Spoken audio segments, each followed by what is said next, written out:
عام خبر دیں آپ کو، وزیر اعلیٰ پنجاب چودھری پرویز الہی کی زیر صدارت اجلاس میں سیلاب سے متاثر علاقوں میں امدادی سرگرمیوں کا جائزہ لیا گیا ہے۔ تفصیلات جان لیتے ہیں بیورو چیف لاہور خاور عباس سے۔ خاور، کیا تفصیلات ہیں؟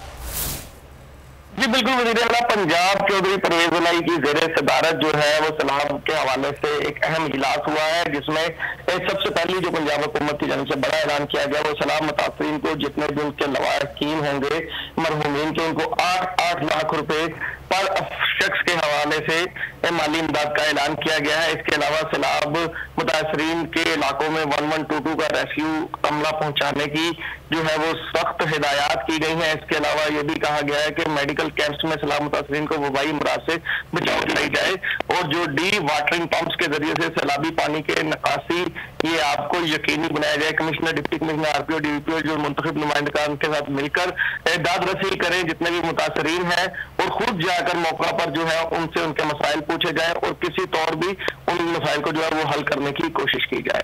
بہت شکریہ خاور عباس ان تفصیلات کے لیے۔ سبسکرائب کریں اور بیل دبائیں تاکہ کوئی خبر رہ نہ جائے۔